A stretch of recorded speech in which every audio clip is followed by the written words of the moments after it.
그럼 어느 단계? 예, 당연히 복잡한 외적 반응이 되는 거죠.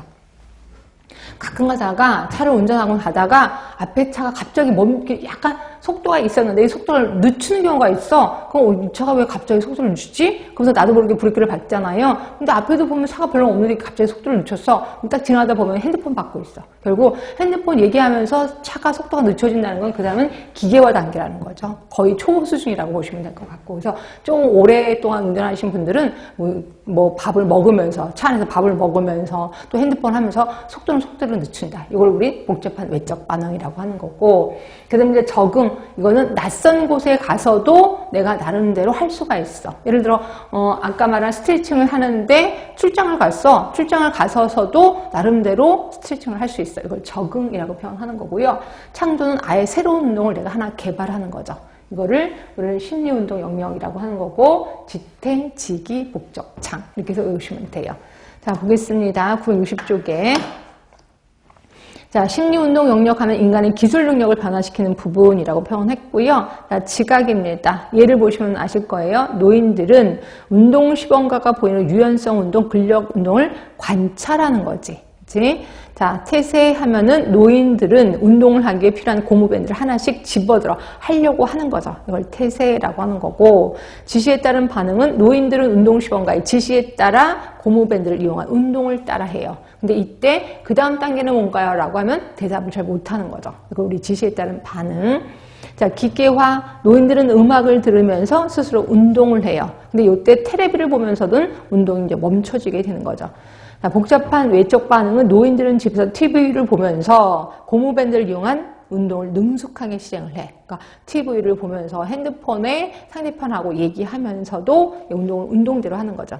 그다음에 적응하면은 고무밴드가 없는 노인회관에서 고무밴드 대신 끈을 이용해 운동을 해. 결국 낯선 곳에 가서, 물론 노인회관이 낯선 곳은 아니지만 하여튼 다른 상황에서도 나름대로 잘 적응을 해. 이걸 적응이라고 하는 겁니다. 그다음에 창조는 아예 새로운 운동을 만든다라고 보시면 될 것 같고요. 그래서 이렇게 목표 설정에 좀 외워두세요. 한 번도 문제 나온 적은 없는데 나올 법합니다. 이게 왜 안 나오나 싶기도 합니다. 이렇게 있고, 자, 이렇게 해서 우리 목적을 설정하고 나면 그냥 집행계획을 수립하고 평가계획 수립하고 요 결과 보건지도, 학습지도안을 작성하게 되는 거죠.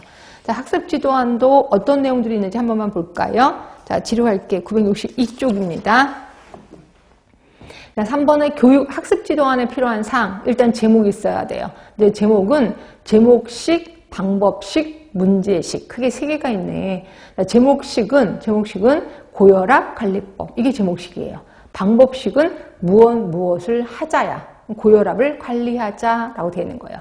자, 문제식은 고혈압을 어떻게 관리할 것인가 라고 하는 거예요. 이건 문제식. 그럼 요 3개 중에 가장 능동적인 건 뭔데? 방법식이죠. 고혈압을 관리하자니까. 이게 가장 능동적인 거겠구나. 그 다음에 이제 교육 대상, 교육 장소, 교육 시간 있어야 돼요. 학습지도안 여러분들 나중에 가시면 다 할 겁니다. 물론 요새는 뭐 인터넷에 엄청 잘 짜여져 있어서 그거대로 하는데 본인이 학습지도안을 작성하는 게 가장 좋습니다.